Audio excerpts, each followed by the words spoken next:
Hi, welcome to Gujarat Headline News. Watch our brief news. Head Department of Uro-Oncology and Robotic Surgery, HCG cancer centre Ahmedabad. આજે આપણે વાત કરી robotic સર્જરીની. સો છેલ્લા 10 વર્ષમાં HCG આસ્થા cancer સેન્ટરમાં આપણે 2900 ઉપર રોબોટિક સર્જરી કરી છે અને હવે આપણી પાસે બીજો રોબોટ પણ સેમ ડાવિન્ચી એક્સઆઈ જે વર્લ્ડનો બેસ્ટ રોબોટ અત્યારે છે એ આપણી પાસે અવેલેબલ છે, જેના કારણે પેશન્ટ્સની જનરલ ફાયદા તો છે જ કે ઝડપી રિકવરી, ઓછો દુખાવો, ઓછું બ્લીડિંગ, અર્લી ડિસ્ચાર્જ, આ બધા ફાયદા બધી જ સર્જરીઝમાં છે. પણ મુખ્ય ફાયદો યુરોલોજીની વાત કરું તો ફંક્શનલ રિકવરીમાં છે કે પ્રોસ્ટેટ કેન્સર ના ધારો કે 2900માંથી અમે 1000 રોબોટિક પ્રોસ્ટેટ કેન્સરની સર્જરી કરી 10 દિવસમાં, 10 વર્ષમાં, તો the main benefit is early and better functional recovery, કે યુરિનનો કંટ્રોલ એકદમ ઝડપી અને પૂરેપૂરો આવે છે.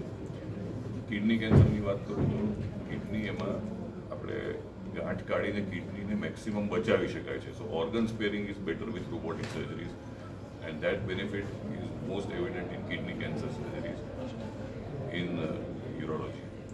So robotic સર્જરીના ફાયદા મેઇનલી યુરોલોજીમાં ઘણા બધા છે અને 90% ઓપરેશનો અત્યારે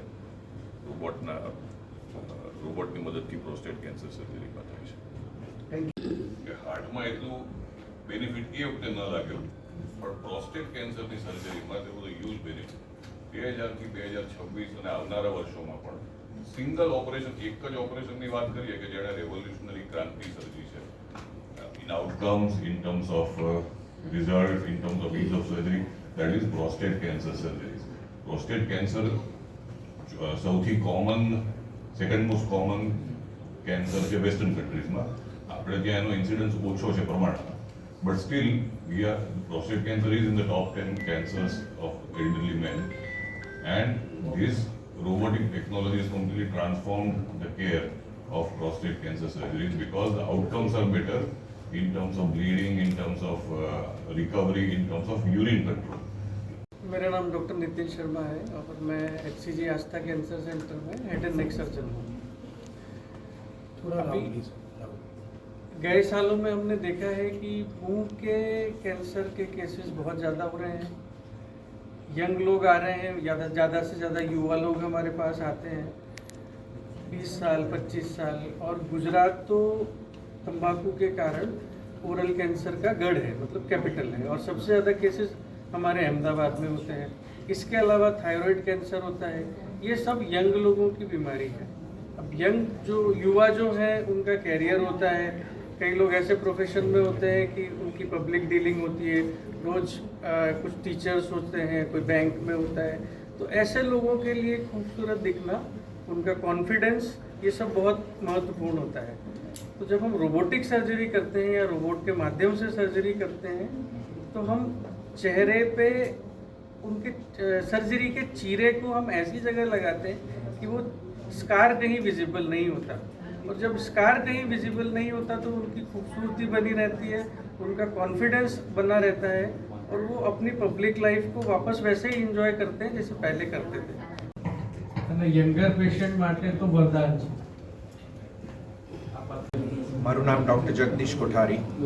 હું HCG આસ્થા કેન્સર સેન્ટરમાં રોબોટિક સર્જરી વિભાગના અને GI અને HPB યુનિટનો ડિરેક્ટર તરીકે સેવા આપી રહ્યો છું. છેલ્લા 31 વર્ષથી હું કેન્સર સર્જન તરીકે પ્રેક્ટિસ કરી રહ્યો છું. ગુજરાતમાં કેન્સરની વાત કરીએ તો we would be having more than 50,000 cancers per year. અને આજે આપણે ખાસ રોબોટિક સર્જરીની વાત કરીએ તો છેલ્લા 10 વર્ષથી અમારી આ ઇન્સ્ટિટ્યૂટમાં રોબોટિક સર્જરી જે કરવામાં આવે છે અને આજે 2900થી પણ વધારે રોબોટિક સર્જરી કરી છે. અત્યંત આધુનિક સાધન કે રોબોટની મદદથી અમે આ ઓપરેશન કરી રહ્યા છે અને ઉત્તરોત્તર આ વધારે ને વધારે કરી રહ્યા છે. એનું એક જ કારણ છે કે અમારી આખી ટીમને રોબોટિક સર્જરી કર્યા પછી દર્દીની જે રિકવરી થાય છે એનો એટલો બધો આનંદ છે કે અમે અમારા પેશન્ટને બેસ્ટ આપવા માંગીએ છીએ અને that is why we are doing robotic surgeries. હું મારી GI કેન્સરની સર્જરીની વાત કરું તો મારે એક જ એક્ઝામ્પલ આપવાનું હોય કે ગુદામાર્ગનું કેન્સર અથવા તો રેક્ટમના કેન્સરની વાત કરીએ તો પહેલાંના જમાનામાં આજથી 20 વર્ષ પહેલાં જ્યારે હું ઓપરેશન કરતો હતો ત્યારે તે દર્દીનું કેન્સર કાઢીએ ત્યારે રેક્ટમ નીકળી જાય અને પરમેનન્ટ કોલોસ્ટોમી કરવામાં આવતી હતી. રોબોટની મદદથી અમે ખૂબ નેરો સ્પેસમાં નીચે જઈ શકીએ છીએ અને ઓપરેશન કરી અને કોલોસ્ટોમીને બદલે એનો ઝાડાનો માર્ગ અમે બચાવી શકીએ છીએ. સ્ફિન્ક્ટર પ્રિઝર્વેશન સર્જરી કહેવાય. આ એક સિગ્નિફિકન્ટ બેનિફિટ મેનકાઇન્ડને, હ્યુમનકાઇન્ડને આવી નવી ને નવી ટેકનોલોજીથી મળે છે.